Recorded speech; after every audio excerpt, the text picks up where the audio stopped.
أهلا وسهلا بكم أصدقاء القناة مع آخر الأخبار والمستجدات. لكن قبل البداية رجعنا أصدقائي تفضلوا بالاشتراك وتفعيل الجرس باش يوصلكم كل جديد وباش نبقاو باتصال مع بعضنا إن شاء الله.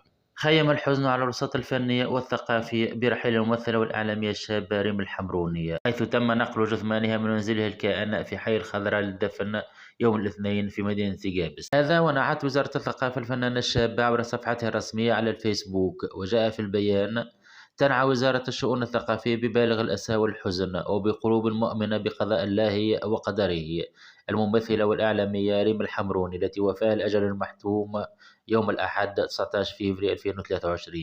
يذكر أن ريم الحمروني هي خريجة المعهد العالي للفنون المسرحية، وبدأت مشوارها مع المخرج المسرحي التونسي الراحل عز الدين قنون، فشاركت في العديد من أعماله مثل رهائن وغيلان، إلى جانب مسرحية الشقف وربوع الوقت لسيرين قنون، ونوار الملح للبحر الرحالي وغيرها من الأعمال المسرحية، ومنها شقف والنهاية والجوهرة والأسد. على الشاشة الصغيرة قدمت تجارب مع مخرجين كبار، فشاركت في مسلسل طوق مع المخرج الراحل شوقي الماجري، والحرقة للأسعد الوسلاتي، كما كان لها مشاركات سينمائية منها صندوق الدنيا مع المخرج التونسي الكبير رضا الباهي، وتالامون أمور مع المخرج مهدي الهميلي، وفترية لوليد الطايع.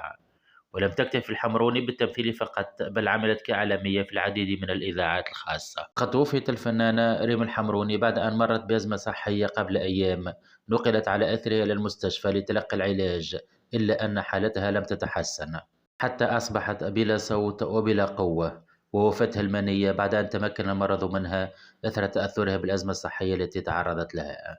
رحم الله الفقيد رحمة واسعة، ورزق أهلها وذويها جميل الصبر والسلوان.